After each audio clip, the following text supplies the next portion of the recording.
Okay, so today we are really diving headfirst into, well, probably the biggest question there is the one that echoes through all of human history. What actually happens when we die? I mean, it's haunted us, comforted us, shaped entire cultures for, gosh, forever. Absolutely. And for this deep dive, we've gathered quite a mix of sources. We're talking ancient spiritual texts, deep philosophical traditions, and maybe most compellingly, these incredible accounts from people who've literally been to the brink of death and back. Thousands of them. Thousands. And our goal here really is to sift through all of this, to pull out the most significant insights, the sort of common threads. Now, look, nobody's claiming to have the final definitive answer dropped into their lap and brought back. That's not what this is. Right. But what is striking are the patterns, the consistencies across wildly different experiences. They really make you stop and think, maybe rethink everything. And that's the hook, isn't it? Because I think for most people, the default setting for death is nothing, lights out, black screen. The end of the line. Exactly. But then you have these thousands, literally thousands of near-death experiences and DEs, and they tell this surprisingly similar, this remarkably different story. Okay, so let's unpack this. Let's see what these incredible sources might be telling us about what's on the other side. So if it's not just lights out, what do they describe? Well, it often starts with this profound sense of detachment, almost peaceful. Not scary? Not usually, no. More like stillness, an overwhelming calm, and many, many people report floating above their own body, seeing the room, the doctors, hearing conversations. And this isn't just hazy memory, right? This is where it gets specific. Exactly. They often recall verifiable details, things said, actions taken, even like what someone was wearing, details their physical body, clinically dead or unconscious, couldn't possibly perceive. Which points to, well, it suggests awareness, consciousness operating somehow outside the physical senses, wouldn't you say? It certainly challenges the idea that consciousness is purely a product of a functioning brain. If the brain's offline, but awareness continues and observes accurately. Then what is consciousness? Yeah. It really forces the question. And then very often comes the journey aspect, not being forced, but more like guided, pulled gently. The tunnel. The tunnel comes up a lot, yes.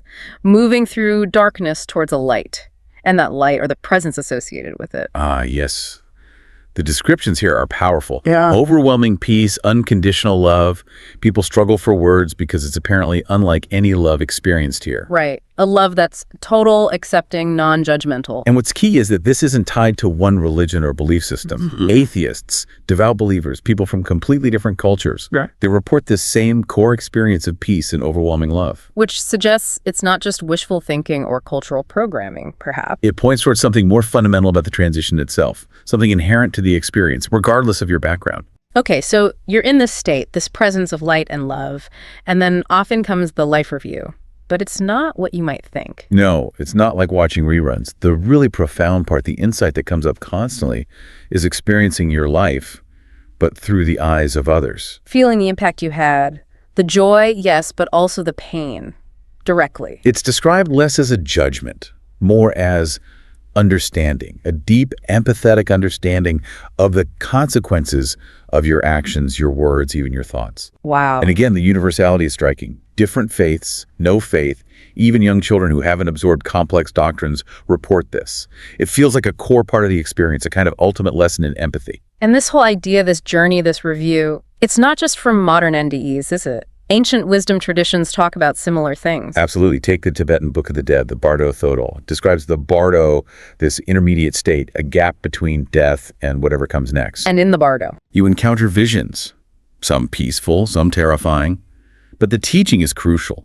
These aren't external realities. They're projections of your own mind, your own karma. So your own consciousness creates your experience after death. In that tradition, yes. Yeah. Recognize them as mind-made, and you can find liberation.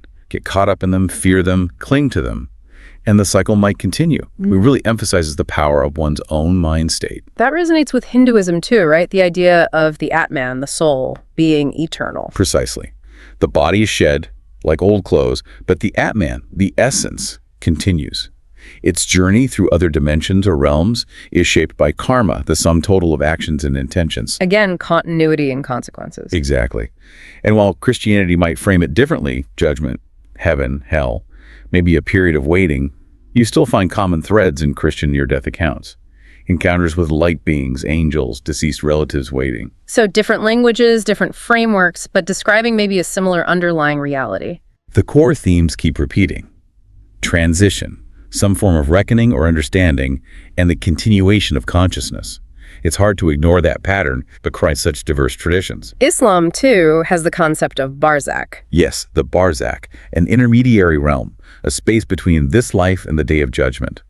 There are accounts of angels questioning the soul, influencing its state during this waiting period. So again, transition, reckoning, continuation. It's a pervasive pattern, isn't it? Across time, geography, theology, these fundamental ideas persist. It makes you wonder.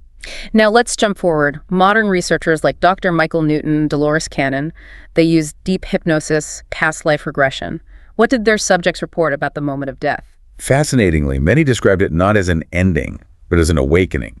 Like this life, our earthly existence, was the dream state, and death is waking up from it. Waking up. Yeah. The idea is that your higher self, your true essence, was never fully contained in the body anyway. It was observing, experiencing through the body, but from a broader perspective. And after waking up, you return, reportedly, to a realm of light. You might meet guides, or even what's sometimes called a council of elders wise, non-physical beings. what happens there? Guidance, understanding, a review of the life lived, the lessons learned, or perhaps missed. You also reconnect with your soul group beings you have deep connections with, who you might incarnate with repeatedly for mutual growth. And this is where the idea of choosing your next life comes in, right? According to these accounts, yes. Not as a punishment, but as a conscious choice. Selecting circumstances, challenges, relationships that offer the best opportunities for the soul's intended learning and growth. So this life between lives space, it's like a classroom, a planning stage. And a place of profound rest and healing. Time doesn't seem to operate linearly there. There's no rush, no fear, just reflection, learning, preparation. Okay, but we should also mention the more, let's say, controversial perspectives, the soul trap idea. Right. It's important to acknowledge that not all esoteric thought aligns perfectly with the peaceful transition narrative.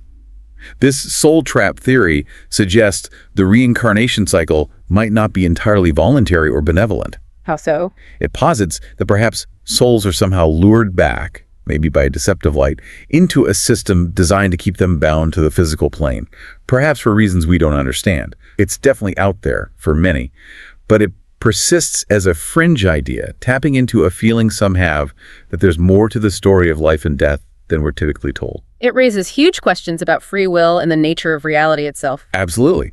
And speaking of reality, modern science, particularly quantum physics and consciousness studies, is also grappling with this. There's a growing sense, even among some scientists, that consciousness isn't quite like physical stuff. You mean it's not just a byproduct of brain chemistry? That's the emerging thought for some. The brain might be more like a receiver or a transceiver for consciousness, rather than the generator of consciousness. It's like a radio. Exactly like a radio. Yeah. If you smash the radio set, the broadcast signal doesn't vanish. It's still out there. The receiver is broken, but the transmission continues. So if the brain stops working, Does the signal of consciousness just stop? Or does it continue, no longer tied to that specific biological receiver?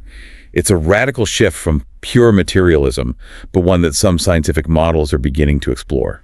of course we don't have the definitive proof. The ultimate truth is still beyond our grasp. True. But we do have the effects, the transformations. Right. Almost universally, people who have these NDEs come back changed, profoundly changed. Less fear of death is a big one, a huge one. Yeah, a massive reduction in that fear.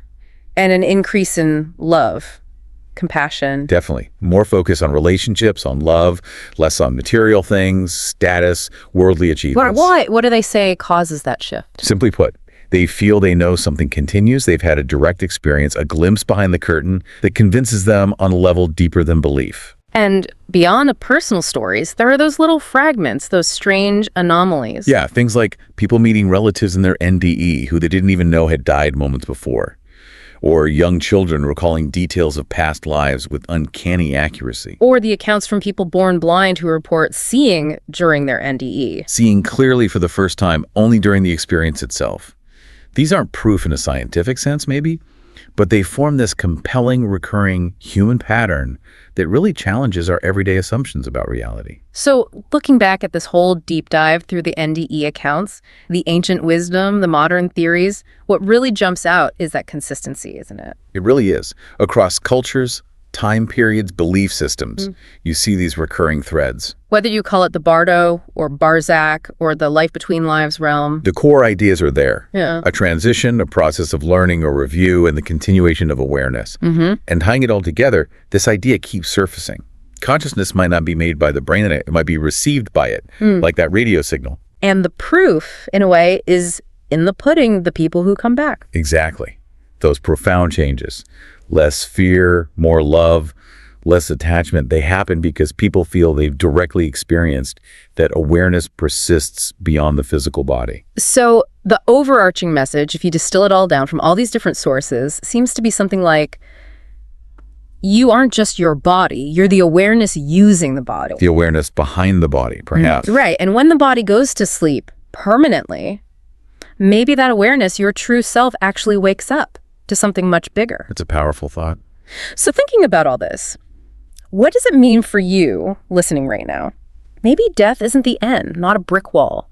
Maybe it's more like a door. A transition point. And what's behind that door? Well, maybe it depends in part on what you bring to it, what you carry with you from this life. The state of your consciousness. Yeah. Carry fear, maybe you encounter fear. Carry peace, maybe you find peace. Carry questions, perhaps you find answers. It brings the focus back to how we live now. Absolutely. So the final thought, really, drawn from all these sources, what if death is just the moment you finally truly remember who you are? Okay, let's really unpack this. What if? What if death isn't just this single, abrupt end, but maybe a profound journey, like an unfolding of awareness? That's a huge question. Right. It's the big one we're diving into today.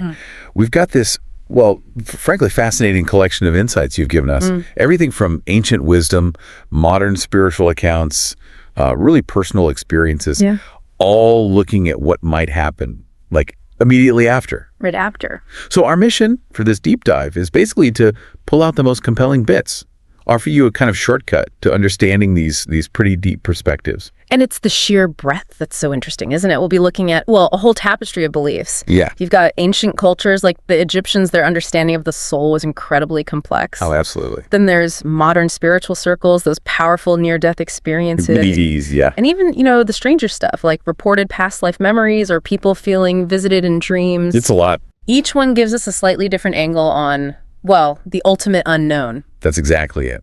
And the main goal here, our intention for this deep dive, it isn't about finding the definitive answer. Yes. Nobody has that. No, of course not. It's more about opening up to maybe some surprising possibilities. Getting new perspectives. Exactly. And maybe finding some comfort in ideas about continuation instead of just loss. It's really about exploring how all these different traditions try to make sense of something that so universal, but also just incredibly personal. Deeply personal. So let's start with that core idea, the kind of revolutionary one. Death not as a switch flipping off, but as this gradual, maybe multi-stage process. Yeah, that's a big shift in thinking for many. And it's not new, right? Many ancient cultures seem to think that way. The sources really highlight the Egyptians. They're a prime example, absolutely. They didn't see the soul as just one thing that, poof, packs up and leaves. No. That's right. They talked about the soul having multiple parts, distinct parts. You hear about the ka, the ba, the ak. Ka, ba, ak. And what's really insightful is how each part had a specific role, a specific journey almost. Okay. So the ka, for instance, that was often seen as the life force, very tied to the physical body. It needed like offerings in the tomb to keep it going. Sustenance, almost. Kind of, yeah. But then the ba, which they often showed as a bird with a human head. I've seen those images. That was more like the personality. It could roam, leave the tomb, even revisit the body permanently. Wow, okay. And then you had the ak. That was the sort of immortal, transformed self. The goal was for it to ascend, join the gods, that kind of thing. So this ancient complexity, it really makes you think, doesn't it? Maybe consciousness isn't just this single fixed thing. Exactly. Maybe it's more like a dynamic composite, something that navigates death in these distinct sort of layered ways. Layered. I like that word. And it's not just ancient history, is it? No, not at all. These modern spiritual accounts, they kind of echo this idea, this layered departure. They talk about the soul ascending through dimensions after death. Different levels or planes. Yeah, and they describe it as this sequential shedding. Like first the physical body goes, Right. then the emotional body, then the mental body. Peeling back the layers. Exactly. Until what's left, they say, is just pure essence, what some call the observer or the higher self. Or a divine spark. A divine spark, yeah. And if we try to connect that idea, these dimensions they talk about, they're probably not physical places like rooms in a house, right? Probably not, no. More like different states of consciousness or vibrational frequencies. Okay. Almost like you're ascending through layers of awareness, and each layer feels more fundamental, maybe even more real than the one before. Or real. Which lines up so strongly with what people report in near-death experiences or those big spiritual transformations. Right. A really common thing people say is, that place felt more real than this world does. Which is just mind-blowing when you think about it. It really makes you question things. Could it be that we're in the illusion now? And death is actually the return, a return to a deeper reality. Could it be that we're in the illusion now? That sticks with you. Our sources definitely touch on that, this idea of the journey being a kind of awakening. And these ideas, even if they seem abstract, they clearly bring a lot of comfort to people. Oh, absolutely. Especially if you've watched someone pass or if you're facing your own mortality. Because they don't speak of just finality, of loss. No, they speak of continuation. Yeah, continuation. Not absence, but maybe even potential reunion down the line. It reframes the whole experience. It really does. Yeah. Okay, so while that big journey of the soul moving through dimensions is a huge concept, the sources also talk about more immediate things, maybe more comforting ways we might still connect with people who've passed. Right, like the dream visits. Exactly. Let's get into that. This phenomenon of dream visits, so many accounts suggest that, in the days or weeks right after someone dies, their soul might visit loved ones in dreams. It's such a profound idea, isn't it? Like a final goodbye. Or just a check-in. Yeah, or a soft reminder, maybe a message saying, I'm okay. And it's not always words, is it? Often not. Often it's just a presence. You feel them there, or you see a familiar smile, or get this overwhelming feeling of being watched over, protected. And what's really compelling is just how common these stories are. You hear them everywhere. They're hard to just dismiss. Exactly. Across cultures, continents, people report dreaming of relatives who've just passed, sometimes even before they consciously know the person has died. That's incredible. And some spiritual traditions, they see these as very real. Like the veil between worlds gets thin for a moment. A final act of comfort. Perhaps a final connection. And it's not only people sensing things, is it? The material we looked at suggests animals might sense the soul too. Yes. Picking up on energies that maybe we miss. Okay. The sources have tons of anecdotes, stories of dogs who, right after their owner passes, just lie by the empty bed. Staring at something. Yeah, seemingly gazing at something unseen. Or birds that suddenly start tapping at a particular window over and over. Now, you could say it's just folklore, coincidence, but the consistency across different cultures, it kind of hints at maybe a deeper, more intuitive awareness in animals. Suggesting that our final energies, whatever they are, might ripple out further than just human memory. It's a fascinating thought. Adds another layer, doesn't it? How consciousness might interact with the world after death. It does. And speaking of persistent energies, or maybe persistent consciousness, one of the most, compelling areas the sources cover is past life memories. Ah, yes. Especially in young children. Particularly in young children. There are literally thousands of documented cases all over the world where these little kids give specific names, places, even details about how they died. From lives they couldn't possibly know about through normal means. Exactly. This is where it gets really interesting. It does. Like that famous case, James Leininger. The little boy who, from age 2, had these incredibly detailed memories. Of being a World War II fighter pilot? Yes. Named James Houston. He knew details about the plane crash, the name of the ship, his shipmates. Things that were later verified by research. Right. Verified details. And it's those specific verifiable accounts that really make you stop and just wonder. You have to wonder. Why would the soul carry that kind of memory? And then, maybe even stranger, why do most of us forget? Well, many traditions suggest it's actually an act of compassion. Compassion, how so? That remembering every past life the traumas, the losses, the joys, it would just be overwhelming. Too much baggage. Exactly. It would prevent us from fully living this life in the present. Okay, that makes sense. But the really intriguing thought is, maybe after death, it all comes back. The memories return. The whole picture. Perhaps. Which brings up a big question, connecting this to the bigger picture. Yeah. What's the ultimate destination? Or the ultimate state described in all these different sources? Right. The material seems to point towards something beyond just distinct souls floating around, more like integration. Integration, yes. Or returning to some kind of larger field of consciousness. Emerging. Yes, not escaping, but merging. Like all your stuff, memories, lessons, emotions, pain, joy, all of it is said to go back into this larger field. The universe, the source. The divine mind, whatever name you want to use. And when we talk about that higher self or divine spark, Yeah. our sources often describe that as the eternal bit, the unchanging core of you, the part that isn't tied to your earthly name or job. The part that's already connected to this universal consciousness. Exactly. And in that field, they say there's no I, like we think of it now. No ego. No ego. But there's boundless awareness, pure connection, infinite calm. And different traditions have different names for this, right? Some call it heaven. Often pictured as reuniting with loved ones, being with God. Others talk about nirvana, the end of suffering, the dissolution of that ego we mentioned. And some just call it the void. The void. And that word void, it can sound scary, can't it? It can, yeah. Empty. But the sources are usually quite clear. This void isn't empty in a negative way. No. It's described as full of peace, clarity, total rest. It kind of redefines nothingness. Not as absence, but as complete fundamental peace. A peace that holds everything. Exactly.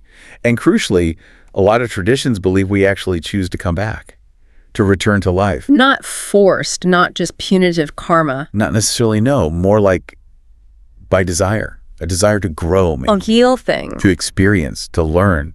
Because life, even with all the suffering, it offers something pretty unique, right? The chance to love, to create, to forget how vast everything is for a little while. And then to remember. To remember who you truly are. And when death finally does come, there's that one profound insight that really jumps out from so many of these perspectives. What that? It's that death doesn't ask if we were perfect, if we got everything right. No. It asks only one thing, apparently.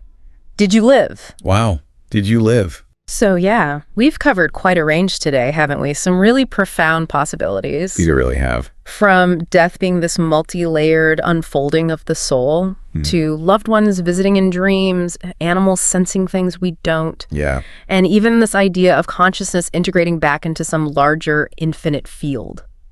So thinking about all that, what stands out most to you listening right now? For me, I think whether these ideas feel abstract or maybe surprisingly tangible, they all seem to point away from just absence. Right, not just an ending. Yeah, they talk about potential reunion, about continuation, and that really does offer comfort, I think. It's a chance to reframe one of life's biggest, most universal experiences. Turning that feeling of a definitive end into perhaps a different kind of beginning. A different kind of beginning. Yeah. And like we touched on, that question, some traditions say death asks, is powerful. Not were you perfect, but just Did you live? Did you live? Maybe death is just a soft exhale, a return to silence, or maybe floating back into the mystery that sort of birthed us in the first place, an echo of where we came from. Or maybe, just maybe, it's the moment you finally realize you were never really alone, that you were always being watched, always guided somehow, always remembered. And in that very final moment, you remember yourself, the real you.